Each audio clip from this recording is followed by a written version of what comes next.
DeCastro suspends GoFundMe activity. Stalks tourists in Hollywood Boulevard. Floyd Wallace compares Colombia and America again. Jeremiah Payne goes off the handle and threatens to make security guard go viral again. All of this and more on this edition of Auditing Insanity.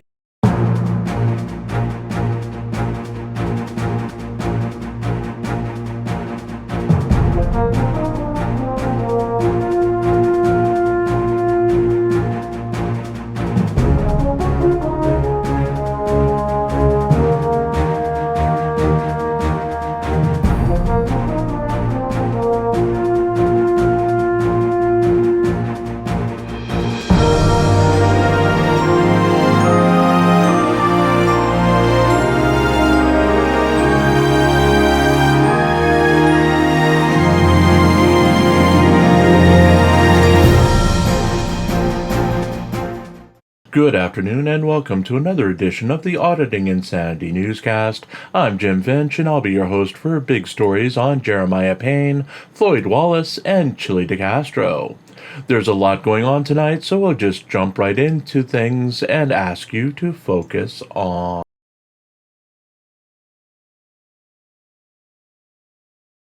DeCastro suspends GoFundMe activity.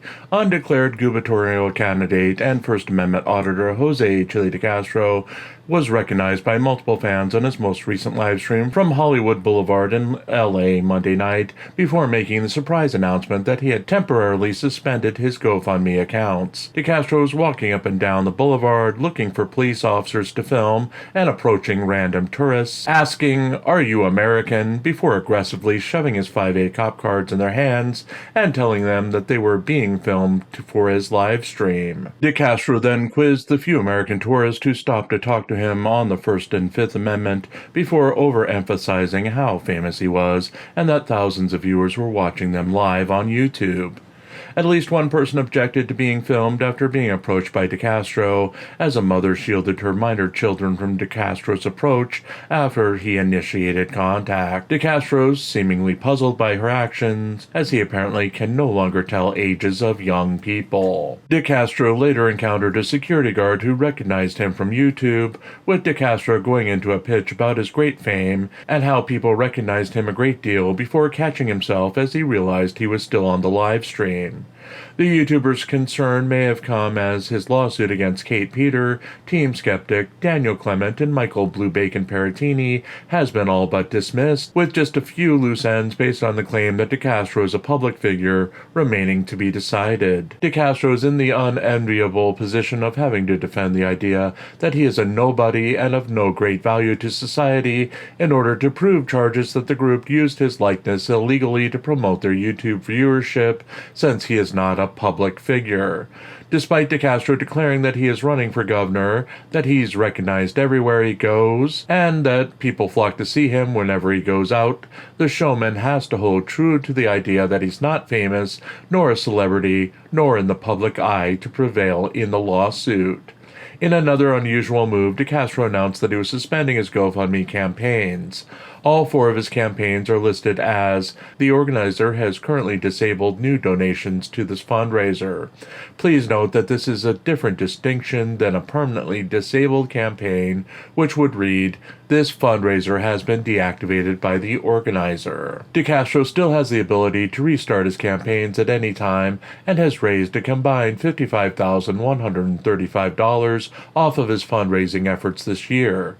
He has thanked his fans for supporting him financially to fund his various legal problems over the year, and has left the door open if he does need to call on his fans again. His decision to end his GoFundMes also apparently ends his much-lauded campaigns to have a slush fund open to legally defend other First Amendment auditors.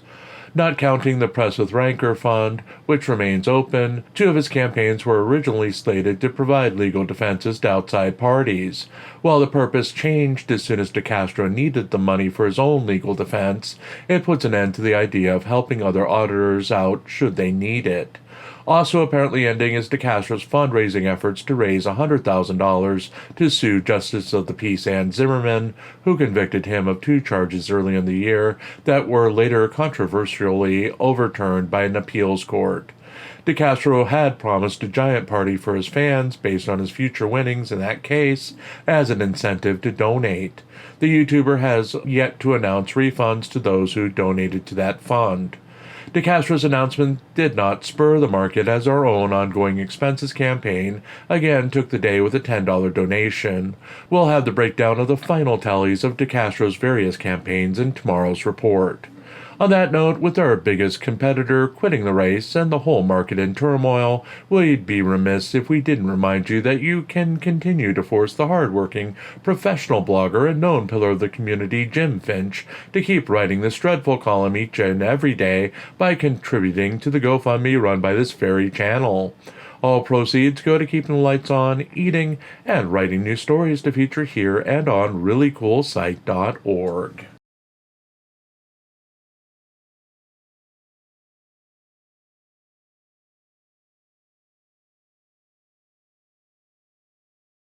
Wallace longs for life in Colombia. Sex tourist and convicted felon Floyd Wallace went live again on Tuesday with his latest edition of how he longs for life in another country that he can return to should you, yes you, pay his fines for his recent conviction in Texas. Wallace said that he would love to go back to Colombia as women in Colombia are more straightforward with men.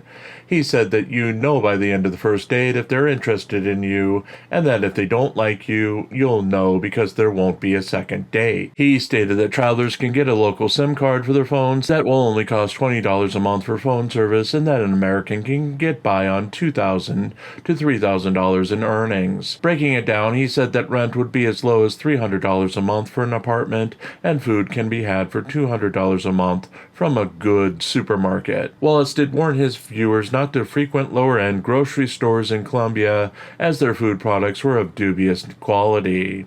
He also claimed that the infrastructure is worse in the country and that you'll routinely see dead rats on the sidewalk and encounter gang activity or robberies. The YouTuber was also very concerned about women drugging him while overseas and that he was always on alert on dates. He also advised his followers to either rent a high-skill apartment with security or to rent 2 Airbnbs at a time, with one used to store expensive belongings. Not said but noted in recent Wallace videos, he still uses the alias Terry in all encounters with women, despite claims that he is always open and honest with women about his background and status as a felon. Wallace became distracted as he was approaching the topic of dating single moms. He clarified that he would date a single mom if they only had one child, but reaffirmed his belief that mothers with more than one child were too distracted to properly date or invest in a real relationship. Ending on the topic of becoming a father, Wallace said that he would like to have a child with a Colombian woman, as the child would learn American and Colombian, and that would be the best of both worlds. Wallace is expected to stream again later this week.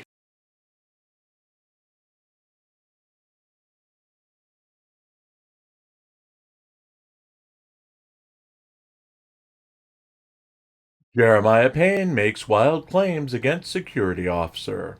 Again. Jeremiah Payne returned to YouTube on Monday with a new video about a Hilton security guard who he says he's going to make more famous than William Thorogood, as the man was a piece of tyrant. Payne accused the man of thinking he was a cop and detaining people, macing people, and pulling his service revolver out on them.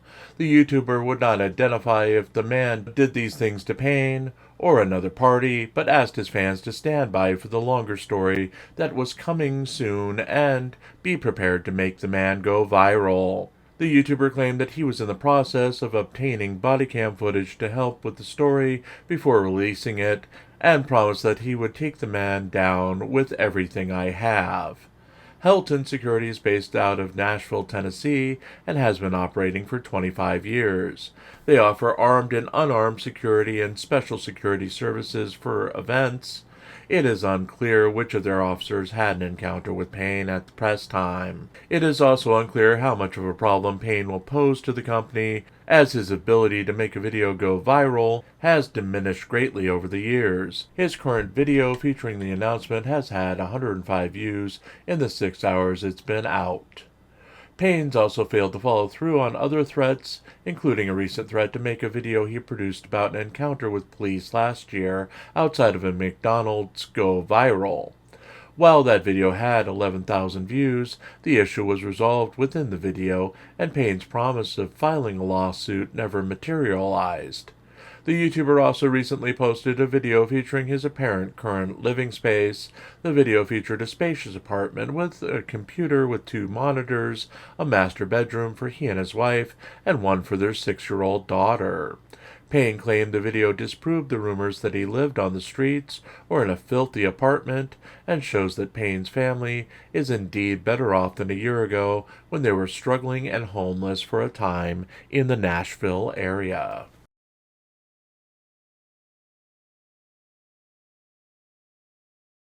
And we're back. Jose Chile DeCastro's absolute failure at the GoFundMe market is something for the ages. It was a surprise that he would end his attempts to raise money for his ongoing legal problems, and makes us wonder if he's found a new funding partner now that his advanced age has made him less attractive to donors.